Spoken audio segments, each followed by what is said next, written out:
Cylinders کی قلت سامنے آ رہی ہے۔ کہیں پر ناجائز منافع خور ذخیرہ اندوز پھر سے سرگرم تو نہیں ہو گئے۔ ملک میں آکسیجن سلنڈرز غائب ہونے لگے ہیں اور درآمد کردہ سلنڈرز کے کرائے میں بھی اضافہ کر دیا گیا ہے۔ کرایہ $700 بڑھا کر $4000 کر دیا گیا ہے، جس کے بعد چھوٹا آکسیجن سلنڈر $11,000 سے مہنگا ہو کر $15,000 اور پھر بڑا آکسیجن سلنڈر $18,000 سے بڑھ کر $25,000 کا ہو چکا ہے۔ یہ تمام معاملہ ہے اس وقت دیکھنے میں آ رہا ہے کہ ایک دفعہ پھر لگتا ہے کہ مافیا سرگرم ہو رہا ہے۔ اشرف خان مزید ہمیں بتائیں گے۔ اشرف بتائے گا یہ معاملہ آخر ہے کیا؟ سلنڈرز کی قیمتیں بڑھ رہی ہیں، کہا جا رہا ہے کہ آکسیجن موجود ہے لیکن سلنڈرز موجود نہیں، یہ کیا معاملہ ہے؟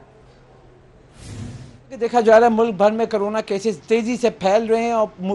صرف نہ کراچی شہر بلکہ پورے ملک میں بڑھ رہے ہیں۔ پنجاب میں جو صورتحال ہے انتہائی خطرناک ہو گئی ہے۔ کرونا کی جو تیسری لہر ہے وہ خطرناک صورتحال اختیار کر گئی ہے، جس کی وجہ سے اگر دیکھیں ملک بھر میں جو آکسیجن کی بات کی جا رہی ہے، جو مریضوں کو اس کی کیا صورتحال جانتے ہیں، اور جو کراچی میں آکسیجن ڈیلر ہیں اور پورے ملک بھر میں سپلائی کرتے ہیں، وجہ کیا ہے یہ ہم جاننے کے لیے پہنچے تھے اور جانتے ہیں کہ وجوہات کیا ہیں، آکسیجن ہے یا سلنڈر ہے۔ سر کراچی تو قدرے بہتر ہے لیکن پنجاب کی صورتحال سارا گمبھیر ہے۔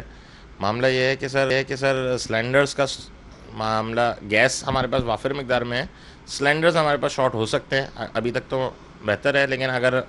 لائعمل نہیں کیا گیا تو یہ سلنڈر شارٹ ہو جائیں گے۔ اچھا، یہ جو گیس بھر کے دیتے ہیں یہ بڑے سلنڈر جیسے پیچھے رکھے ہوئے، تو اس پہ کتنی ٹیکسز ڈیوٹی ہے؟ کیونکہ جو آپ نے جیسے بتایا آکسیجن کا مسئلہ نہیں ہے، سلنڈر کا مسئلہ ہے، اور سلنڈر امپورٹ ہم بناتے نہیں ہیں، باہر سے امپورٹ کرتے ہیں، اس پہ کتنی ڈیوٹی اور ٹیکس؟ ایک کنٹینر کے اوپر 15,50,000 روپے کی ڈیوٹی ہے جو ہمیں کسٹم کو پے کرنا ہے، اور شپنگ چائنیز پیمنٹ کر آ کے ہمیں سلنڈر کاسٹلی پڑ رہا ہے۔ اگر یہ سلنڈر ہمیں ایزیلی اویلیبل ہو جائے پاکستان کے اندر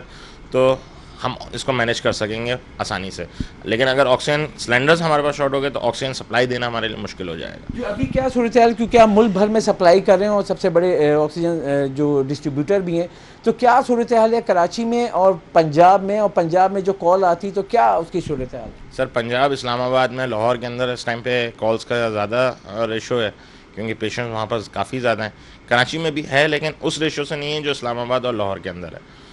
جی، جیسے کہ آپ نے سنا کہ جو صورتحال ہے ملک بھر میں، جو سلنڈر یہاں آکسیجن جو ہے وافر مقدار میں موجود ہے، لیکن یہ جو سلنڈر آپ پیچھے دیکھ رہے ہیں جس میں آکسیجن بھری جاتی ہے، یہ سلنڈر شارٹ ہو گئے ہیں، اور یہ جو سلنڈر ہے یہ باہر سے امپورٹ کیے جاتے ہیں، اور یہاں پہ دکھائیں کہ یہ جو امپورٹ ہو رہا ہے تو یہ سلنڈر پہ مطالبہ کیا ہے ڈیلرز کی جانب سے، اس پہ بھاری ٹیکسز اور ڈیوٹی ہے۔ یہ پاکستان میں نہیں بنتے ہیں، امپورٹ کرتے ہیں، اور بتایا یہ جا رہا ہے کہ ایک کنٹینر جس کے اندر اس طریقے کے 400 سلنڈر ہوتے ہیں، اس سلنڈر پہ 15.5 لاکھ روپے ٹیکس اور ڈیوٹی ہے۔ ملک میں صحت کی جو خطرناک صورتحال ہوئی ہے، انسانی جان و مال کا جو تحفظ کی بات کی جا رہی ہے، یہاں پہ اس پہ مطالبہ کیا جا رہا ہے کہ آکسیجن موجود ہے، لیکن یہ جو سلنڈر ہیں اس پہ ٹیکسز ڈیوٹی بھاری جو لگی ہوئی ہے، اس کی وجہ سے اس کی جو قیمت پہلے تھی $18,000 کا یہ سلنڈر جو مل رہا تھا جو آکسیجن کا، وہ $25,000 پہ پہنچ گیا۔ ایک غریب آدمی اگر 24 گھنٹے اس کو سپلائی چاہیے آکسیجن کی تو $25,000 کا سلنڈر کیسے لے گا؟ اور وہ اوپر سے یہاں پہ قلت بھی ہو گئی ملک بھر میں۔ تو اس کے لیے فوری طور پر مطالبہ کیا کہ حکومت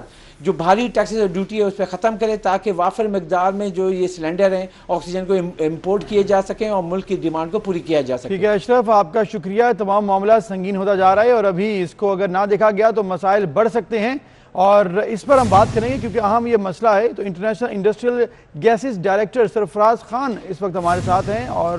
وہ ہمیں بتائیں گے کہ اس طرح معاملہ ہے کیا واقعی آکسیجن کی کمی ہے یا پھر سلنڈرز کا کچھ معاملہ ہے ٹیکسز کا۔ سرفراز صاحب بہت شکریہ، آپ نے وقت دیا۔ یہ جو معاملہ ہے اس وقت ہم دیکھ رہے ہیں کہ آکسیجن کی بات کی جا رہی ہے کہ آکسیجن سلنڈرز کی کمی ہے، وجہ آپ کو کیا لگتی ہے کہ واقعی آکسیجن کم بن رہی ہے یا سلنڈرز نہیں پاکستان میں آ رہے ہیں یا امپورٹ پالیسی میں کوئی مسئلہ ہے، ایشو ہے کیا؟ بہت شکریہ کہ آپ نے مجھے موقع دیا۔ اچھا، مسئلہ یہ ہے کہ آکسیجن گیس کی اس وقت فی الحال تو کوئی کمی نہیں ہے، لیکن جس وقت بجلی کا شارٹ فال آتا ہے اور پلانٹ جو ہے وہ ڈسٹرب ہوتے ہیں تب جا کے آکسیجن گیس کی کمی آتی ہے، اور اس کمی کو پورا کرنے کے لیے پھر امپورٹڈ آکسیجن پہ جانا پڑتا ہے، اور امپورٹڈ آکسیجن کی قیمت جو ہے وہ لوکل آکسیجن کی قیمت سے زیادہ ہے۔ تو اس وقت گورنمنٹ کو چاہیے کہ اس سے ریلیٹڈ جتنی بھی چیزیں ہیں، چاہے وہ آکسیجن گیس ہو، چاہے اس کے اسٹوریج ٹینکس ہو، چاہے سلنڈرز ہو، ان کے اوپر ڈیوٹی کو فری کر دیا جائے تاکہ اس کی قیمتوں پر زیادہ اثر نہ پڑے۔ صحیح سرفراز صاحب، لیکن یہ بتائیے گا کہ پاکستان میں وافر تعداد میں گیس بن رہی ہے اور یہ جو سلنڈرز ہیں کیا یہ پاکستان میں نہیں بنتے، اور اگر یہ بن نہیں رہے ہیں تو باہر سے لانے میں ان کو کیا پرابلم اس وقت آ رہی ہیں؟ اس وقت اگر بجلی بلا تعطل ملے سارے پلانٹس کو تو اس وقت کوئی شارٹ فال نہیں آئے گا، لیکن اگر جس وقت بجلی کی انٹرپشن آتی ہے، بجلی ہمیں نہیں ملتی صحیح طریقے سے، تو اس وقت جو ہے آکسیجن کا شارٹ فال آئے گا. صحیح، لیکن سرفراز صاحب یہ معاملہ جو سلنڈرز کا ہے، سلنڈرز کہا جا رہا ہے کہ جی امپورٹ ہوتے ہیں اور امپورٹ کی ٹیکسز زیادہ ہیں اور پورٹس پر رکے پڑے ہیں تمام سلنڈرز، اس کی کیا پیچھے وجوہات ہیں؟ جی ہاں، تو یہ اس کی قیمت پیچھے سے بھی بڑھ گئی ہے آکسیجن گیس اس کی سلنڈرز کی، اور اس وقت جو ہے اگر گورنمنٹ اس کے اوپر ڈیوٹی کو فری کر دے تو میرا خیال ہے کہ اس سلنڈر کی قیمت کبھی بھی نہیں بڑھ سکتی. اس کی ڈیوٹی کو فری کر دینا چاہیے ان کو. ٹھیک ہے سرفراز، جیسے آپ بتا رہے ہیں خان صاحب کہ یہ اگر ڈیوٹی کم کر دی جائے تو آپ کو لگ رہا ہے کہ اس وقت سچویشن ایسی ہے کہ فوری طور پر اگر کوئی این سی او سی بڑے فیصلے کرتی ہے، ڈیوٹی کم کر دیتی ہے، تو جتنے پورٹ پر یہ سلنڈرز پڑے ہیں یہ پاکستان کی عوام کو مل جائیں گے اور اس کی وجہ سے یہ مسئلہ جو پیدا ہو رہا ہے دور ہو جائے گا؟ بالکل بالکل بالکل دور ہو جائے گا. اس وقت جو ہے وہ کرونا میں بہت سارے سلنڈر کنزیوم ہو چکے ہیں اور مزید کی ضرورت ہے.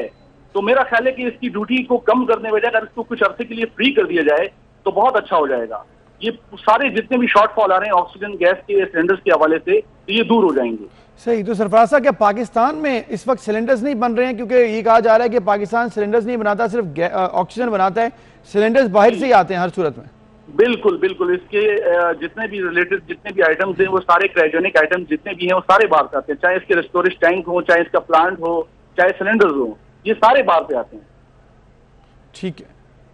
جی ٹھیک ہے، شکریہ سرفراز خان صاحب، آپ ہمارے ساتھ موجود تھے اور آپ نے بتایا کہ اگر آکسیجن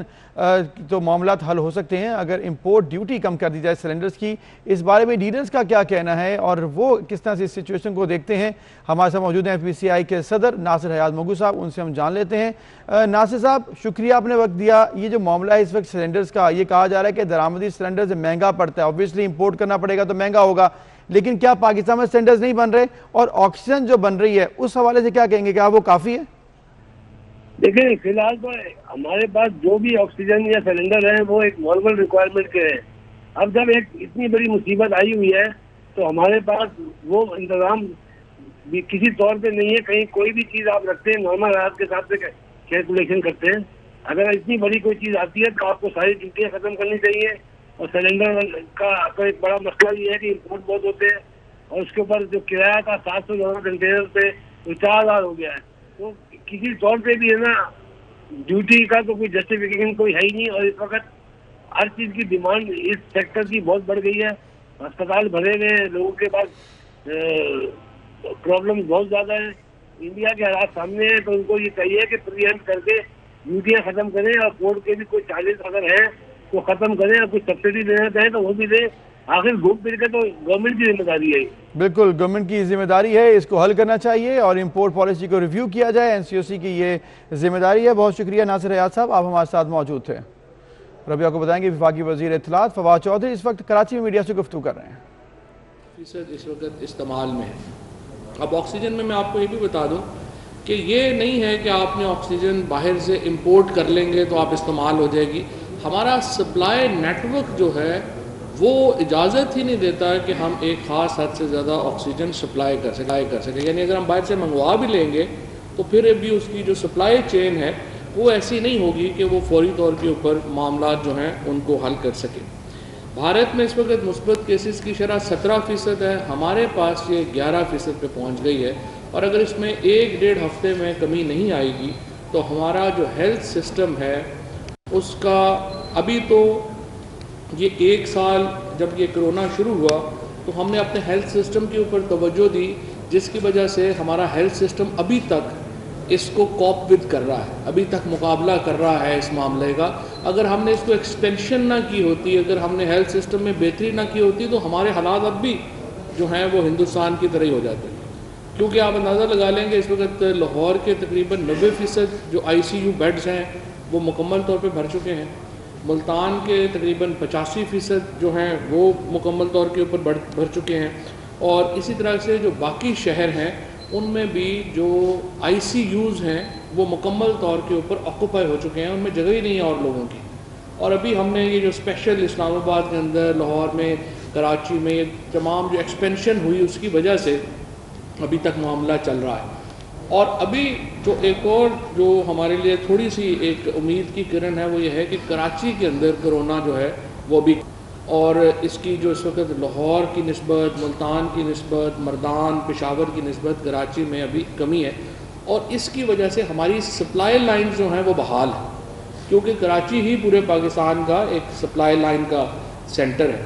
اور اگر خدا نخواستہ کراچی میں بے احتیاطی ہوئی اور کراچی میں کرونا بڑھ گیا تو یہ پورے ملک پہ اس کے جو اثرات ہیں وہ بہت زیادہ ہوں گے۔ اور یہی وجہ ہے کہ اس وقت دیکھیے تقریباً 600-700 مریض روزانہ جو ہیں کرونا کے وہ لائے جا رہے ہیں، ان میں 50-60 جو ہیں وہ سیریس ہیں، اور ہمارے جو ایک کرونا سے جو مرنے والوں کی تعداد ہے اس میں بہت اضافہ ہوتا جا رہا ہے۔ اسی لیے کل فیصلہ کیا گیا کہ ہم پولیس کے ساتھ فوج کو بھی اس میں انوالو کریں گے، ان کو بھی بلائیں گے، ان کو مدد کے لیے طلب کیا گیا ہے، کیونکہ ایس او پیز کے اوپر جو عمل درآمد ہے وہ صرف 21% ابھی تک ہو رہا تھا، اور 21% عمل درآمد کا مطلب یہ ہے کہ 79% جو ہماری آبادی ہے وہ ایس او پیز کے اوپر عمل نہیں کر رہی، اور 77% جو کرونا ہے وہ اربن سینٹر سے پھیل رہا ہے۔ تو ہم جس طرح سے دیکھتے ہیں کہ جو شاپنگز ہو رہی ہیں، اس کے بعد جو ہمارے کھانے پینے کی جو ہماری ایک میلے ٹھیلے لگ جاتے ہیں شام کو، اس کی وجہ سے ہمارا جو اربن سینٹرز ہیں ان میں کرونا بہت تیزی سے پھیلا ہے۔ اسی لیے حکومت نے فیصلہ کیا ہے کہ پہلے انڈور ڈائننگ بند تھی، اب آؤٹ ڈور ڈائننگ بھی جو ہے اس پہ مکمل پابندی لگائی جا رہی ہے، اور اس کے ساتھ حکومت خصوصی مراعات کا اعلان کر رہی ہے جو کہ جو ہمارے ڈیلیوری کمپنیز ہیں ان کے لیے، تاکہ جو شاپنگ ہے اور جو کھانے پینے کی جو اشیاء ہیں، لوگ بجائے اس کے کہ گھر سے نکلیں اور باہر جا کے خود لیں، وہ ڈیلیوری کمپنیز جو ہیں ان کو جو ہے وہ استعمال کریں اور گھر بیٹھے آپ شاپنگ کریں، تو اس کا فائدہ جو ہے وہ زیادہ ہوگا۔ ہماری پوری کوشش ہے کہ جس طرح پہلی لہر جو ہے اس سے ہم نے نپٹا، دوسری لہر سے نپٹا، اسی طرح سے ہم جو تیسری لہر ہے اس سے بھی ہم جو ہے وہ اس وقت جو ہے وہ تقریباً نبٹ سکیں۔ اور تھوڑا سا میں آپ کو یہ بھی بتا دوں، گجرانوالہ میں اس وقت 88% وینٹیلیٹر جو ہیں وہ آکوپائڈ ہیں، ملتان میں 85%، لاہور میں 83% اور مردان میں 60% وینٹیلیٹرز جو ہیں وہ آکوپائڈ ہیں۔ آکسیجن بیڈز جو ہیں وہ گجرانوالہ میں 85%، پشاور میں 77%، سوابی میں 71% اور مردان میں 68% جو ہیں وہ اس وقت جو ہیں وہ آکوپائڈ ہیں۔ 24 اپریل کو پاکستان میں کل جو کووڈ کیسز تھے وہ 86,529 تھے، ان میں پنجاب میں سب سے زیادہ ہیں 23,590، سندھ میں 12,786۔ کے پی کا ہمارے لیے بہت ایک ورنگ سچویشن ہے، کیونکہ کے پی میں کئی جگہوں کے اوپر جو کرونا کی ریشو ہے وہ 40% تک بھی پہنچ گئی ہے۔ مثلا مردان جو ہے وہاں پہ تقریباً اس وقت 40% کے قریب جو ہے وہ ریشو جو ہے وہ پہنچ گئی ہے۔ بلوچستان اور گلگت بلتستان کی صورتحال نسبتاً باقی ملک سے جو ہے وہ بہتر ہے، اور اس کی وجہ سے ہمارا ایک اوور آل جو ہماری ایک سال کی، جیسا میں نے کہا کہ جو تیاری تھی، اس کی وجہ سے ہمارا اس وقت سچویشن جو ہے وہ ابھی تک اتنی خراب نہیں ہوئی ہے۔ 560 وینٹیلیٹرز اس وقت پورے پاکستان میں جو ہیں وہ آکوپائڈ ہیں، اور ہماری دعا یہ ہے کہ اس وقت جو ہماری جو کرونا کی یہ لہر ہے وہ جلد اس ہفتے نیچے آئے، اور خصوصاً کراچی جو ہے وہ اس لہر سے بچ سکے۔ اور جہاں تک اس وقت ہماری حکومت کی جو پوری کوشش رہی ہے، پچھلے 1 سال میں ہم نے پوری کوشش کی کہ جو کرونا کے جو معاملات ہیں اس میں کمپلیٹ لاک ڈاؤن سے بچا جا سکے۔ کمپلیٹ لاک ڈاؤن میں ہمارا جو بنیادی مسئلہ آتا ہے وہ آتا ہے کہ جو ہمارے دیہڑی دار ہیں، جو ہمارے غریب طبقہ ہے، اور پھر جو تاجر حضرات ہیں جنہوں نے اسی مہینے میں کمائی کرنی ہے، اگر مکمل لاک ڈاؤن لگا دیں گے تو ان کی جو سچویشن ہے اس کے اوپر بڑے برے اثرات مرتب ہوں گے۔ تو ہماری اپیل بھی ہے، درخواست بھی ہے، اور جو ہمارے لوگ ہیں جو کہ باقی لوگ اس وقت جو کام کر رہے ہیں، کہ آپ کم از کم اپنے ایس او پیز جو ہیں ان کو فالو کریں، کیونکہ اگر ہم نے الٹیمیٹلی لوگوں کی زندگیاں اگر خطرے میں آئیں گی تو تو پھر یہ معیشت جو ہے ظاہر ہے یہ پیچھے رہ جائے گی اور لوگوں کی زندگیاں زیادہ اہم جو ہیں وہ ہیں. سو ہمیں اس کے لیے ڈراسٹک اقدامات کرنے پڑیں گے جس میں لاک ڈاؤن بھی شامل ہے. ہم مکمل لاک ڈاؤن کو پرائم منسٹر صاحب نے رجسٹ کیا ہے. انہوں نے ہمیشہ کوشش کی ہے کہ ایک ایسا سسٹم ہم نافذ کریں جس میں کہ چیزیں جو ہیں وہ بہتری کی طرف جا سکیں اور ہم اس کو جو ہے وہ مکمل لاک ڈاؤن نہ ہو تاکہ ایک معیشت کا پہیہ جو ہے وہ چلتا رہے. لیکن اگر ایک ہفتے تک یہ معاملات جو ہیں وہ نیچے نہیں آئے تو پھر ہمیں مکمل لاک ڈاؤن کا بھی جو ہے وہ سوچنا پڑے گا. میں یہاں پہ ذرا آج آ رہی تھی کراچی میں مریم نواز شریف صاحبہ, مجھے خوشی ہے کہ انہوں نے بھی اس کو جو ہے اپنا دورہ ملتوی کیا ہے. یہ ایک مثبت پیش رفت ہے اور ہماری جو سیاسی جماعتیں ہیں ان کو ایک سیریس اس کے اوپر اپنی جو ان کی کارروائیاں ہیں ان کو دیکھنا پڑے گا اور کوشش کرنی چاہیے کہ حکومت کی مدد کر سکیں آپ, کیونکہ سیاست بھی ہے یا باقی چیزیں ہیں وہ زندگی کے ساتھ ہی, اور اگر زندگی کو خطرہ لاحق ہو جائے گا تو پھر آپ کیا کریں گے. سو یہ ایک مثبت پیش رفت ہے. دوسری طرف میں الیکشن کمیشن کو بھی یہ درخواست کرنا چاہوں گا کہ یہ جو کرونا ہے, ہمیں الیکشنز ہو رہے ہیں, الیکشن کے ساتھ جو ہے وہ بھی چلتا ہے, لیکن آپ کو بیٹھ کے ایک الیکشن SOPs بنانی چاہیے اور یہ دیکھنا چاہیے کہ جو پولیٹیکل پارٹیز یا پولیٹیکل لوگ جو کیمپین چلا رہے ہیں وہ کن SOPs کے تحت وہ کیمپینز چلائیں. کیونکہ اس وقت جو بھی انتخابات ہوتے ہیں ان میں ظاہر ہے کہ پولیٹیکل پارٹیز جو حصہ لیں گی, اور وہ ایک روایتی ہمارے ہاں الیکشنز ہوتے ہیں ان میں گہما گہمی ہوتی ہے, اجتماع ہوتا ہے, جلسے ہوتے ہیں, جلوس ہوتے ہیں. اور ابھی آپ نے دیکھا کہ جو ہندوستان کے اندر کرونا پھیلا ہے اس میں ایک بہت بڑی جو وجہ ہے وہ نریندر مودی صاحب کی الیکشن کیمپین ہے جو انہوں نے رن کی, جس میں انہوں نے لاکھوں لوگوں کو ایڈریس کیا, جس کی وجہ سے ان کے اوپر بھی یہ تنقید ہوئی ہے کہ ان کی جو الیکشن کیمپین ہے اس کی وجہ سے کرونا پھیلا. سو ہمیں یہ یہاں پہ سمجھنا چاہیے کہ یہ جو الیکشن کیمپین ہے اس کو کس طرح الیکشن کمیشن اس کے اوپر غور کرے اور ایک خصوصی SOPs بنائے کہ ان کو جو ہمارے کرونا کے معاملات ہیں ان کو بھی مد نظر رکھے. اس کے بعد جو سب سے امپورٹنٹ ہمارا طبقہ جس کو میں چاہوں گا کہ وہ اپنا رول ادا کرے وہ ہمارا مذہبی طبقہ ہے. اس وقت جو تراویح میں, اسی طرح سے نماز میں اور پھر آگے اب عید میں جو اجتماعات ہیں ان کو ایک SOPs کے اندر رکھنا, ان کو ایک دائرہ کار کے اندر رکھنا بہت ہی اہم ہوگا, اور ہمارے علماء اس سلسلے میں بہت اہم کردار ادا کر سکتے ہیں. اور میں یہ چاہوں گا کہ ہمارے جو علماء ہیں وہ آگے بڑھیں اور قیادت کریں ان معاملات کی, اور ہمیں جو ہے وہ ایک SOPs کی طرف جو ہے وہ ہم جائیں. اب تھوڑا سا میں ذکر کرنا چاہوں گا کہ جو تھوڑا ہم نے یہاں پہ کیونکہ صحافیوں کے لیے کراچی میں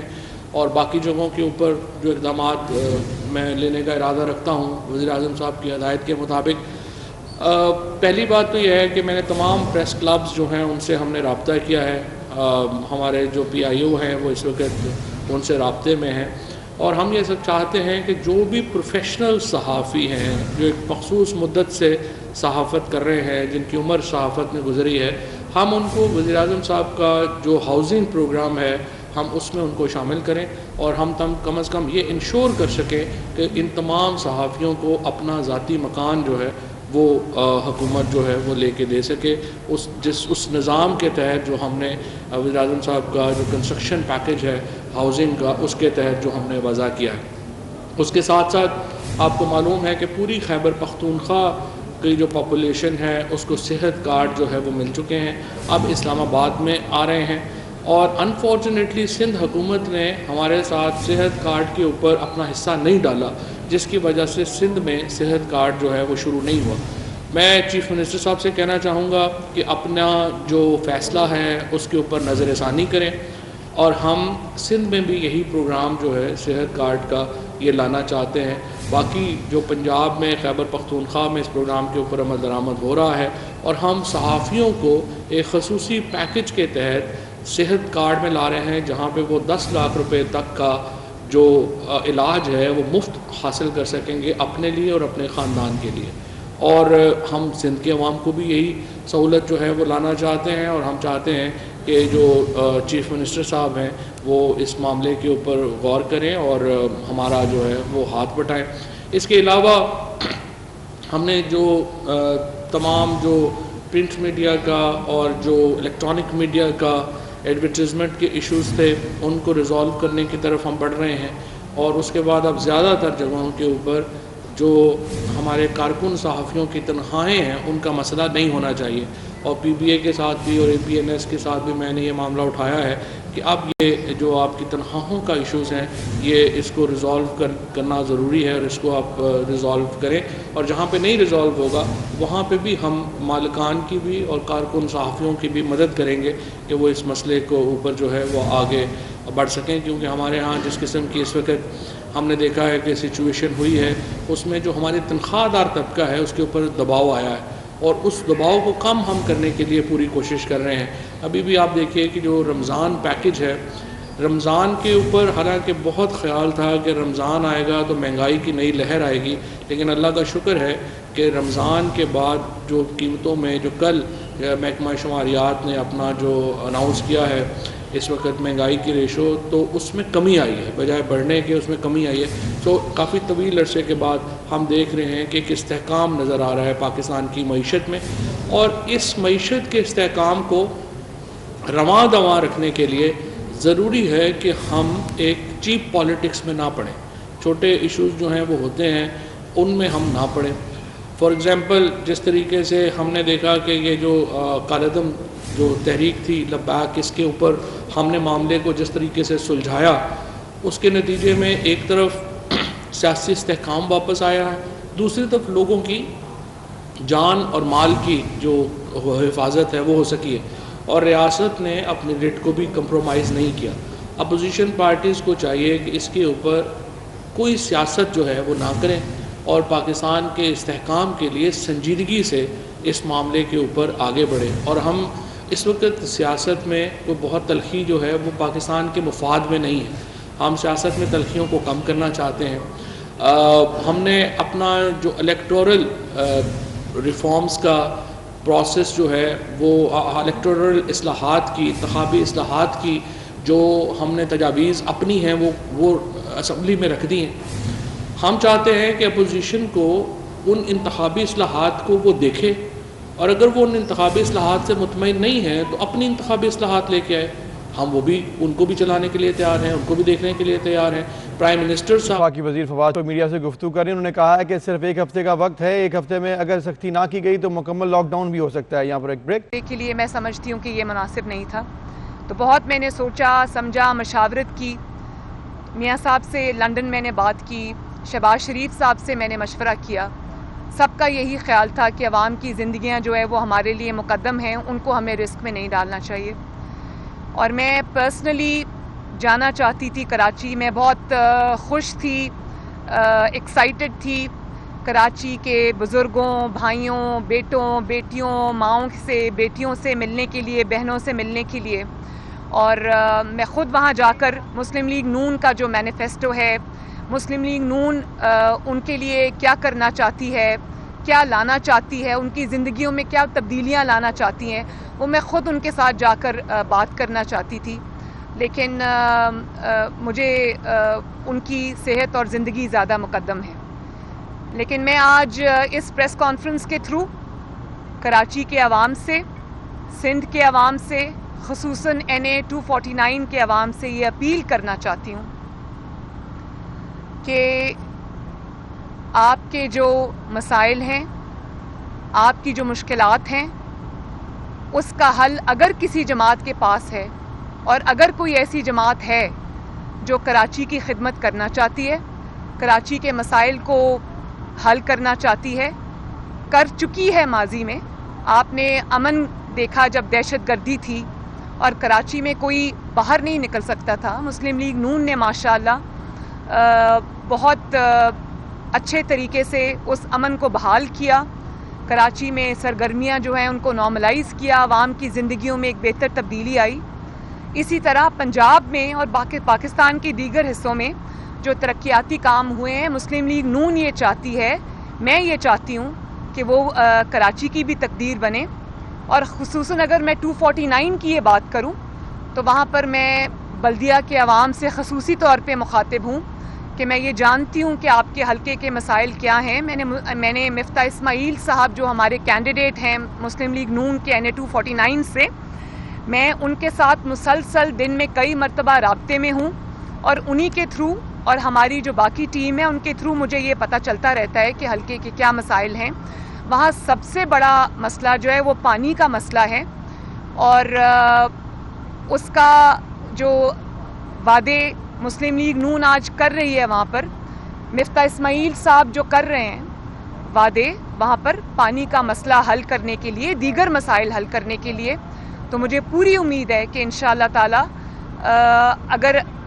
مفتاح اسماعیل کے حق میں فیصلہ آتا ہے، جو کہ انشاءاللہ مجھے یقین ہے کہ آئے گا، تو NA 249 کے جو عوام ہیں ان کے مسائل حل ہوں گے. کیونکہ مفتاح اسماعیل صاحب ایک بہت ماشاءاللہ ایک محنتی اور ایک اعلیٰ تعلیم یافتہ برائٹ آدمی ہیں، جن کو جب پاکستان کی خدمت کا موقع ملا کہ وہ اچھی تبدیلیاں لے کر آئے، اور جس طرح انہوں نے NA 249 کے عوام کے ساتھ مل کر دن رات کیمپین کی ہے، میرا خیال ہے کہ اگر کسی کی کیمپین سکسیسفل ہے، یا اگر کسی نے عوام کے ساتھ اتنا وقت بتایا ہے، ان کو ریچ آؤٹ کیا ہے اور اتنی زبردست کیمپین چلائی ہے، تو وہ مفتاح اسماعیل کے سر پہ سہرا ہے اس کا. اور مجھے یہ امید ہے کہ انشاءاللہ تعالی آج وہ جو وعدے کراچی کے عوام سے کر رہے ہیں، NA 249 کے عوام سے کر رہے ہیں، ان کو مفتاح اسماعیل صاحب اور نواز شریف صاحب مل کر پورا کریں گے. تو کراچی نے بہت نااہلی بھی دیکھی ہے، مسائل کا سامنا بھی کیا ہے، تو میں کراچی کے عوام سے آج یہ اپیل کرتی ہوں کہ مسلم لیگ نون کو ووٹ کریں، اپنی ترقی کو ووٹ کریں. آپ کا بھی حق ہے، کیونکہ کراچی ہب ہے پاکستان کا، اکنامک ایکٹیویٹی کے حوالے سے، بزنس ایکٹیویٹی کے حوالے سے. تو میں یہ اپیل کرنا چاہتی ہوں کہ اپنے اس اسٹرینتھ کو پہچانیں، مسلم لیگ نون کو ووٹ کریں، اپنی ترقی کو ووٹ کریں، اور اپنے مسائل کے حل کے لیے آگے بڑھیں. اور اس میں کوئی دو رائے نہیں ہے کہ 2018 کے الیکشنز میں وہاں سے شہباز شریف صاحب جیت چکے تھے، اور کئی ہزار کی لیڈ سے جیت چکے تھے. پھر ایک ووٹ چوروں نے ڈاکہ ڈالا اس الیکشن پر بھی، پاکستان کے دیگر جگہوں کے الیکشن کی طرح، اور چند 100 ووٹوں سے دھاندلی کر کے شہباز شریف صاحب کو ہرایا گیا. اور مجھے پتہ ہے کہ آج بھی NA 249 کا دل جو ہے وہ نواز شریف صاحب اور شہباز شریف صاحب کے ساتھ دھڑکتا ہے. تو میں NA 249 کے عوام کو یہ میسج بھی دینا چاہتی ہوں کہ دھاندلی کے ذریعے جس کو آپ کے سروں پر مسلط کیا گیا، ان کی کارکردگی بھی آپ نے دیکھی. انہوں نے کبھی آپ کے مسائل میں، آپ کی مشکلات میں، کبھی انہوں نے آپ کے پاس آ کر آپ کا حال نہیں پوچھا. آپ کی خدمت تو دور کی بات ہے، انہوں نے کبھی دوبارہ اس حلقے کا رخ ہی نہیں کیا. اور اس حکومت کی طرح انہوں نے عوام کی خدمت پہ کوئی توجہ نہیں رکھی. تو کراچی کے ساتھ جو ہونا تھا وہ ہو گیا. اب کراچی کے عوام کو اپنی تقدیر بدلنے کے لیے مسلم لیگ نون کے حق میں، نواز شریف صاحب کے حق میں اور مفتاح اسماعیل کے حق میں یہ فیصلہ کرنا چاہیے. لاہور میں مریم نواز، جبکہ کراچی میں فواد چودھری میڈیا سے گفتگو کر رہے ہیں. نیوز اسٹوڈیو سے اب تک کے لیے اتنا ہی.